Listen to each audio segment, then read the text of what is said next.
आज हमारा रीजनिंग का टॉपिक है डायरेक्शन। तो देखिए डायरेक्शन में हमें क्या पढ़ना है। सबसे पहले देखिए हमारी 4 मुख्य दिशाएं होती है। मुख्य दिशाएं कौन कौन सी है? पूर्व, पश्चिम, उत्तर और दक्षिण। ये देखिए, पूर्व को हम ईस्ट बोलते हैं, पश्चिम को वेस्ट, ऊपर की ओर जाएंगे तो नॉर्थ, और यहाँ से हम नीचे की ओर जाएंगे तो साउथ। 4 दिशाओं के अलावा हमारी 4 सहायक दिशाएं भी होती है, जिनको हम बोलते हैं उत्तर पूर्व, और ये हमारी उत्तर पश्चिम, दक्षिण पूर्व और हमारी इधर दक्षिण पश्चिम। और एक और बात आपको ध्यान रखनी है कि प्रत्येक दिशा के बीच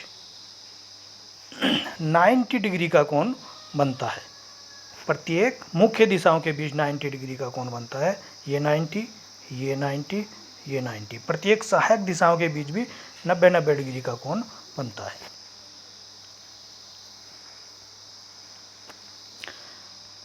अब देखिए, अगर दाईं ओर मुड़ना हो या घूमना हो तो कैसे होता है?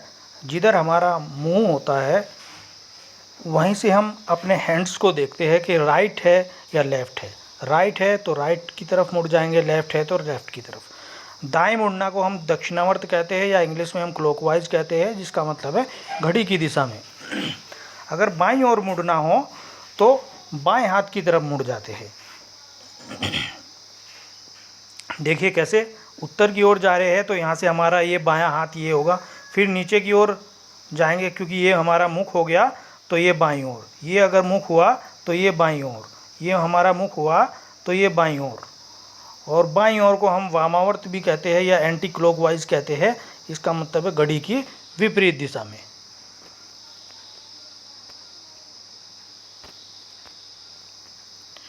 उसके बाद इसमें पाइथागोरस प्रमेय आती है। पाइथागोरस प्रमेय में ये होता है, इसका सूत्र है कर्ण बराबर रूट लंब का स्क्वायर प्लस आधार का स्क्वायर। जहाँ हमारा समकोण त्रिभुज बन जाता है वहाँ हम पाइथागोरस प्रमेय का यूज करते हैं। अब क्वेश्चन देखिए, पहला क्वेश्चन है, रवि अपने घर से उत्तर की ओर चलना प्रारंभ करता है, कुछ दूर जाकर वह दाएं मुड़ता है, बताइए कि वह किस दिशा में जा रहा है। तो ये देखिए, वह पूर्व दिशा में जा रहा है। पहले उत्तर की ओर चला और यहाँ से वह दाएं मुड़ गया, अब उसकी जो दिशा है वो पूर्व दिशा हो गई। दूसरा क्वेश्चन देखिए, एक व्यक्ति पूर्व दिशा की ओर जाता है, फिर वह बाएं मुड़ता है, कुछ दूर चलकर वह दाएं मुड़ता है, अब उस व्यक्ति की दिशा बताइए।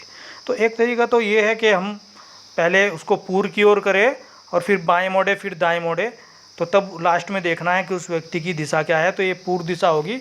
और दूसरा तरीका ये है कि स्टार्टिंग में देखिए वो पूर्व की ओर जा रहा है, उसके बाद बाएं मुड़ गया, फिर दाएं मुड़ गया। अब हमने क्या किया, बाएं और दाएं को आपस में कैंसिल कर दिया, जैसे प्लस माइनस कैंसिल हो जाते हैं। तो बाएं और दाएं कैंसिल हुआ तो कुछ नहीं बचा, मतलब वही दिशा उसकी बनी रहेगी जिस दिशा में वह पहले चल रहा था। अगला क्वेश्चन देखिए, रमन अपने विद्यालय जाने के लिए दक्षिण दिशा की ओर चलता है, कुछ दूर चलकर वह दाएं तथा फिर बाएं मुड़ता है, आगे चलकर वह दाएं मुड़ता है, अब रमन की दिशा बताइए। देखिए पहली विधि ये है, दक्षिण दिशा की ओर चला, फिर दाएं मुड़ गया, फिर बाएं मुड़ गया, फिर दाएं मुड़ गया, तो ये पश्चिम आ गया इसका उत्तर। और दूसरी विधि है, दक्षिण दिशा की ओर जा रहा है, फिर दाएं मुड़ा, फिर बाएं मुड़ा, फिर दाएं मुड़ा। अब हमने क्या किया, एक दाएं से एक बायां काट दिया और हमारा ये एक दायां बच गया। इसका मतलब है दक्षिण दिशा से हमें एक बार दाएं ओर मुड़ना है, तो हमारा आ गया ये पश्चिम दिशा आ गई। अगला क्वेश्चन देखिए, प्रिया 3 मीटर दक्षिण की ओर चलती है, फिर वह बाएं मुड़कर 4 मीटर चलती है, बताइए कि वह अपने प्रारंभिक स्थान से कितनी दूरी पर है। तो देखिए प्रिया दक्षिण की ओर मतलब नीचे की ओर चल रही है, यहाँ देखिए 3 मीटर चल रही है, फिर अपने बाएं मुड़कर 4 मीटर चल रही है। अब हमारा ये समकोण त्रिभुज बन गया। ये देखिए, प्रारंभिक स्थान से अंतिम स्थान के बीच की दूरी निकालनी है, मतलब जब हम इसको मिलाएंगे तो ये हमारा समकोण त्रिभुज बन गया। हमने इसमें पाइथागोरस प्रमेय का यूज किया और ये उत्तर आ गया हमारा 5 मीटर। पांचवा क्वेश्चन देखिए, एक व्यक्ति 10 मीटर उत्तर की ओर चला, फिर वह दाएं मुड़कर 7 मीटर चला, फिर दाएं मुड़ा तथा 10 मीटर चला, बताइए कि वह प्रारंभिक स्थान से कितनी दूर है।